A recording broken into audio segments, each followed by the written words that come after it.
Okay, so during undergrad, I made a few times went to the library with one of my friends, Jacob, and we would just talk about philosophy and write on the whiteboard like like lunatics, because we were like both philosophy majors. It's about things that interest us. I uploaded some of these videos on this channel, but they're like private because like they're like not weird per se, but like um I'm just kind of embarrassed of how like I would formulate stuff like a year ago. Given not that much has changed, but like so I'm just uploading these videos as I'm like writing, researching stuff, just to like get feedback, but also to clear my head. Um, in this semester, I am currently taking a class on Plato's cosmology, and we're of course reading the Timaeus and reading it. Wait, I think I just said the same thing twice.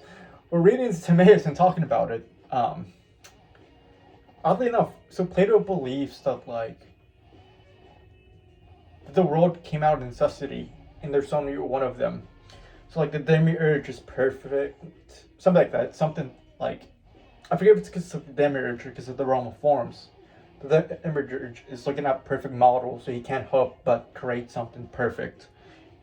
So Plato puts in this superlative as well. It's the most good, the most perfect, the most beautiful. And since it's the most of these three qualities, there can't possibly be a second world. And there can't be another way in which the demiurge could have created all of this stuff. So there necessarily exists one world, and there's like no like deviations from it metaphysically, but also logically, allegedly. I'm not too sure about logically. My professor could just be like have like a bias towards against an analytic philosophy. Given I haven't researched much into Timaeus besides just what we read in class, um, which I probably will do after I like saying how dumb my statement sounds. I probably will after I do all of this stuff. We'll go and like research the Timaeus, like look at like the scholarly debate and stuff like that. Um, I do have I think it's it's a Blackwell companion to Plato, which is gonna be quite useful. That being said, I want to like talk about this issue about the world being like the only possible world that exists, because it has some weird implications for classical theism. Um, so let me just like take a sip of this Pepsi, and I'll like just do weird stuff on the board. I won't do all of like a trial of phrase. I'm not gonna like probably get to classical theism in this video. I'll get into the next video. I'm also listening to music, so hopefully it's not gonna get like my video isn't gonna get taken down or something.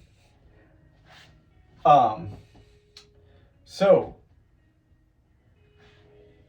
there's this like issue of modality, and what modality just means is like modes of truth. So like a possible world is a hypothetical situation. So it's like right now I'm wearing this like blue hoodie, but like if people who knew me like a year ago, I was like wearing like a stripe and like this striped hoodie. It's right over there on my guitar amp. So I could possibly in another possible world I'm wearing that striped hoodie and not this one. So the fact that I'm wearing this hoodie right now is contingently true, not necessarily true. So a necessary truth would be something like the this symbol, the number 2, indicates. Okay, never mind.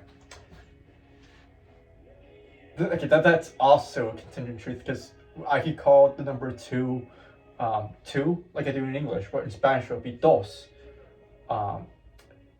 and in Greek it would be duo.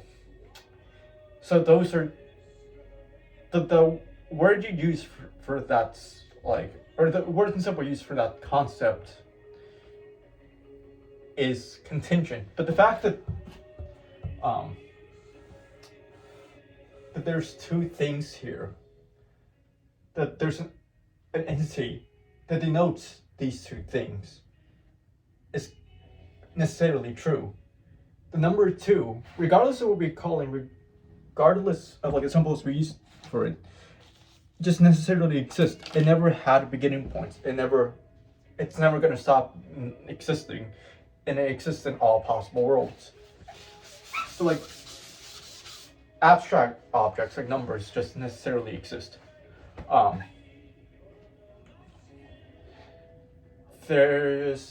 then like God necessarily exists in all possible worlds. God is a necessary being. And here there's like an interesting argument against Plato's Timaeus. So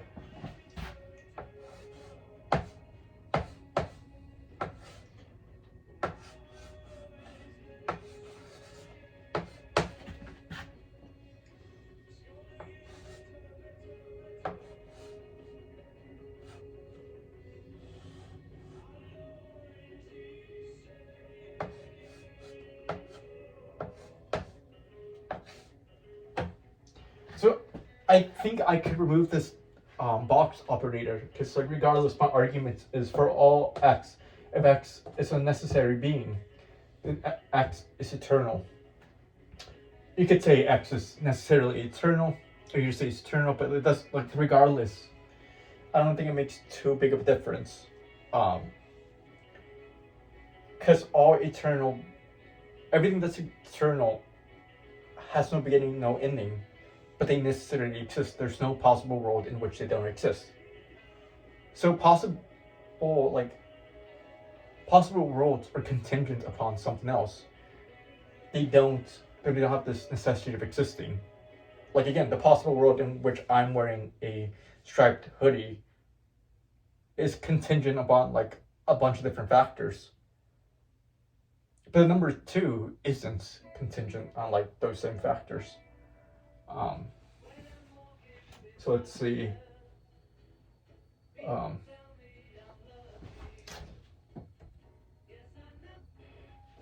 Let's see. So I think you can also say for all x, if x is necessarily eternal, if x is eternal, then necessarily x is a necessary being. Even here I could just like simplify this and make it into a biconditional.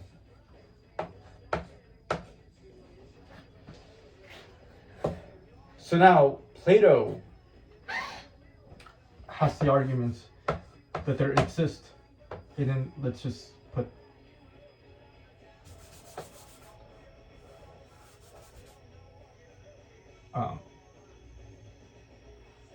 let's see, there exists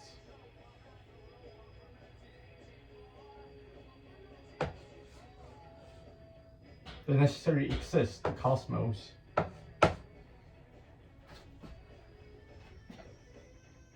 which then would imply, since this necessarily exists, it would imply that the cosmos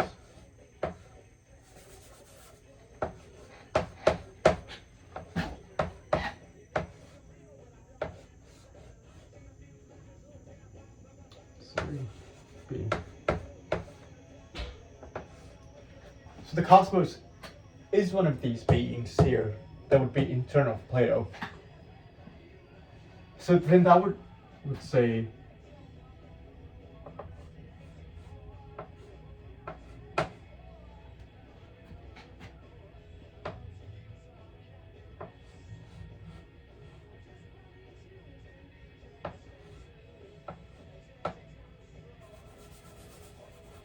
I put box operator here. I could put this.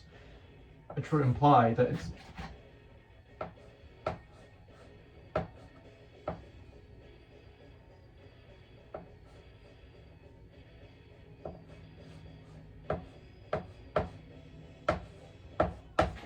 here. This like this sequence of operators are really just seems redundant, but like to logically map it out, it says that it's not possible that the cosmos doesn't exist, which would make it necessary. It will be a necessary being that, or entity that like always existed. That's eternal. Let's see. We know from modern cosmology that the world had a beginning.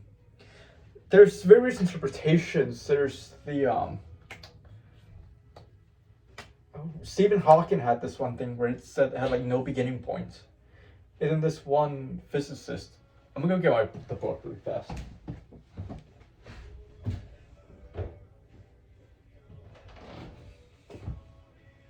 I forget where it's in this book. It's The New Theories of Everything by John Barrow. This is published by University Oxford Press, so it's like a legit source. He says even though the universe has like no definite beginning point, it didn't always exist, meaning the universe is not eternal. So it would be that like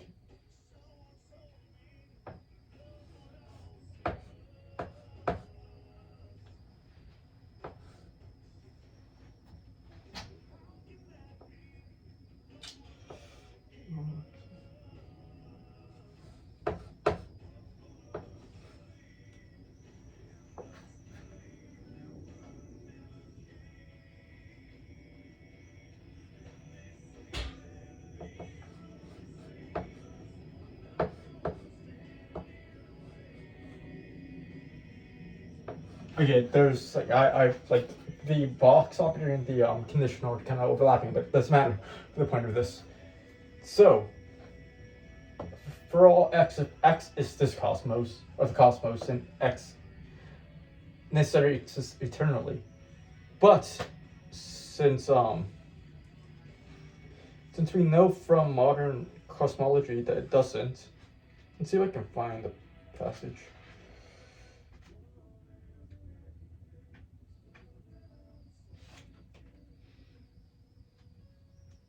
I highlighted random stuff about mathematics. I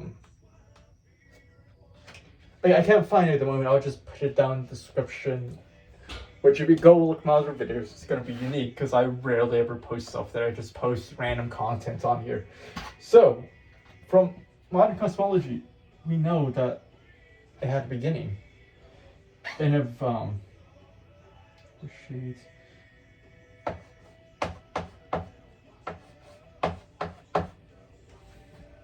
X.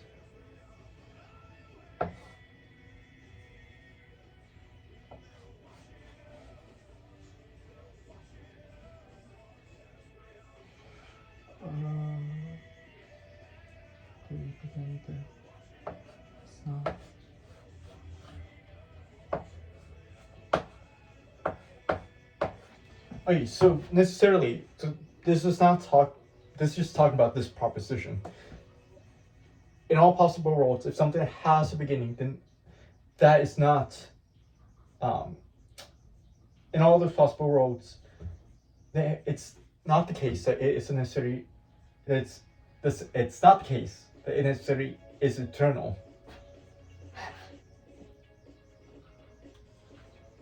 But there exists the cosmos, and it's not necessarily. I'm running out of space, so I'm gonna have to delete some stuff or erase some stuff. Since we have that, we know that this is basically two conditionals. One of them being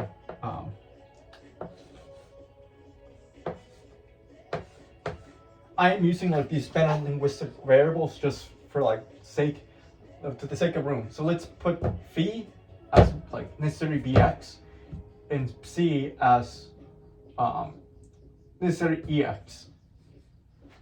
So what this is saying is not C, which then will apply to this one, but the cosmos is not necessarily a what do you call it, a necessary being.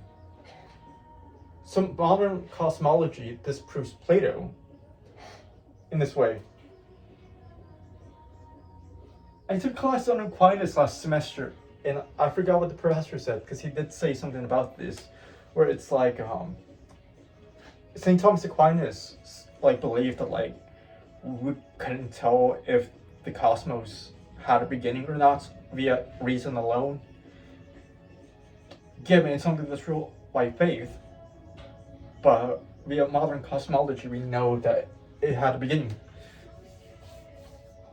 I forgot what my professor said, because like it was a 9 a.m. class. I ain't no morning person. And I actually kind of like struggled to like first fall asleep early and like wake up on time. So I don't remember what he said, but it was something, I suppose. So yeah, this is kind of my thought process. So I'm gonna like write like here in like a few minutes. Given I'm first gonna go look this up. But Plato is wrong via modern cosmology.